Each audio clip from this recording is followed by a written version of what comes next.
हाय, मी प्रिया. तुम्हा सर्वांना श्री स्वामी समर्थ. आज खूप दिवसांनी ना सकाळी निवांत वेळ भेटलेला, कारण आज कामं लवकर आवरली होती लवकर उठल्या कारणाने. आणि हा ड्रेस असाच आहे, काही वेगळं वाटून घेऊ नका.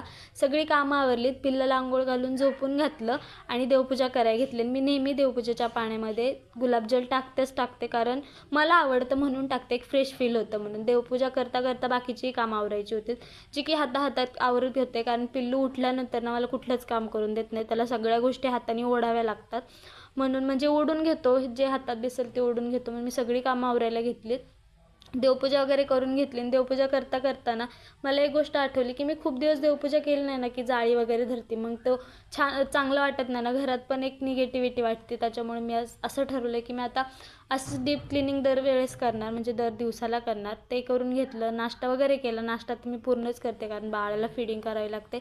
बाहेर आले, ऊन खूप लांब गेलं होतं, म्हणून घरातच बाळाची कपडे आवरायला घेतलीत, म्हणजेच वाळत घालायला घेतलीत. कारण ही काल धुतली होती, पिल्लामुळे काय आवरता आली नाहीत. आणि त्याचबरोबर माझं पिल्लाला खेळवायचंही काम चाललेलं, कारण तो तेवढ्या वेळात उठून बसलेला आणि तो एका जागी शांत बिलकुल बसत नाही, म्हणून त्याला धरत बसवत सगळी कामं करायला लागतात. थोड्या वेळाने रडायच लागला, मग काय घ्यावं तर लागतंच ना. तर खूप हेक्टिक दिवस तर असतोच. आणि दुपारच्या वेळेला परत जेवण करायला घेतलं आणि जेवणात परत तेच होतं, त्यामुळे मी तीच व्हिडिओ क्लिप टाकली. तर चला, भेटूया नेक्स्ट व्लॉगमध्ये. तोपर्यंत